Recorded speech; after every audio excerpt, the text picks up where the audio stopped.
From Cherry Hill Publishing, For Nothing, an Upstate New York Mafia tale by Nicholas Denmon. Read by Bill Murray.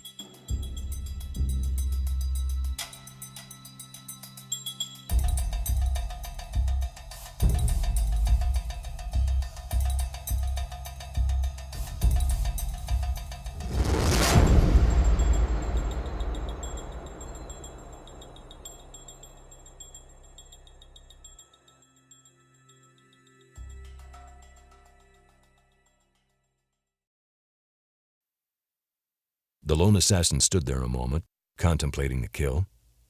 He killed scores of men, and some women, but it never ceased to amaze him how he could take life with such ease.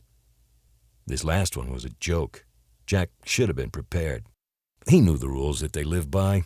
He knew the rules that they in the end died by.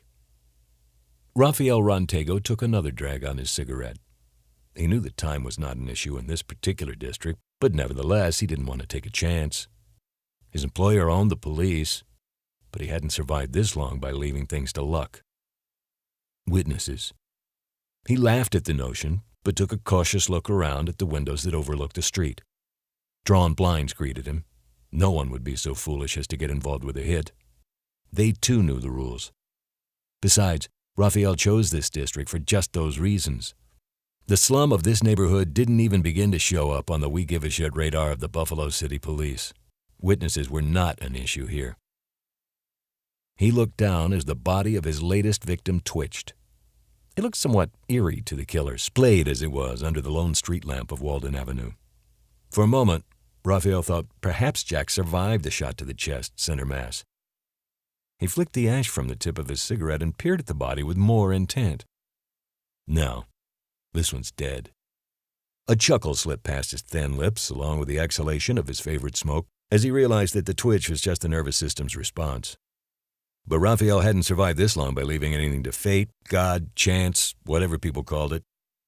He stood over Jack and discharged a second bullet into his chest. He pulled once more on his cigarette. God bless Sobrani smokes. Rafael's boot extinguished the last flickering of flame from the butt of the cigarette as he ground the filter into the sidewalk. The assassin's head snapped up. His dark eyes followed the brim of his felt hat as he peered into the darkness. His ears focused with the precision of the trained killer he was. The dull echo of hurrying footsteps far down the city street greeted his ears. A block, perhaps two, from the direction of Genesee Street down Stewart Avenue. He glanced below one last time at the crumpled form at his feet. Too easy.